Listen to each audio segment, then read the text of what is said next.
Silverado. This is going to be a real short and sweet video because my battery's not charging with this crappy battery charger I'm using yet. There we go, 15%.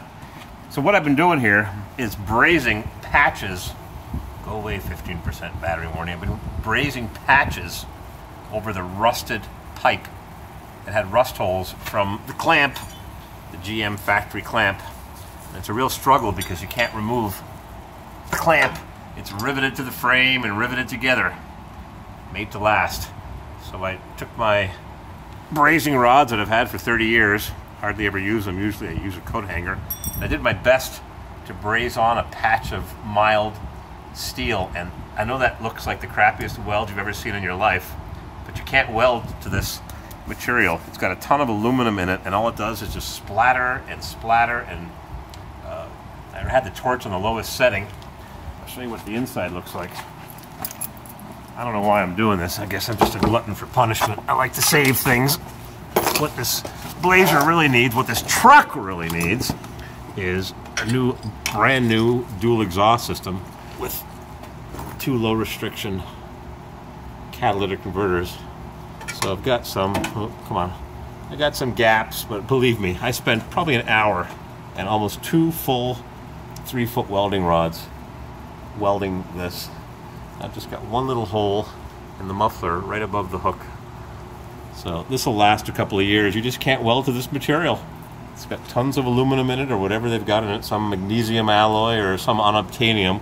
The pipes last a long time. This is the original exhaust pipes from 1984, same as my Suburban, which has the original pipes, except that it's corroded. So I'm going to pull out the chisel. Come on, trouble light. Pull out the chisel and pull out the hammer. And that goes back into that position, and I'll put the clamps back on it, and this system will last another couple of years until the guy decides who's bought it what he wants to do. But I know it's a crappy patch job, but that's the way it goes. What else have I done on this thing? Nothing. I've still got to tighten the bolts that hold the cross member on. The other side's tight, this side just needs to be snugged into place. Oh, I also put the grill back on, and I repaired this headlamp surround bezel. I put tons of JB weld on the other side, and you can hardly see it. You just can't over tighten these, they're so fragile. This is all Taiwan parts, that bumper's junk, but I spent a lot of time getting the bumper bolts. There was 2 bumper bolts holding this bumper on. They were loose, they were slightly rusted, so a lot of effort to get these on, and you can't get a socket in because it aims straight back. There's an oil cooler line in the way. It is a real struggle getting up in there, and I can't show it to you.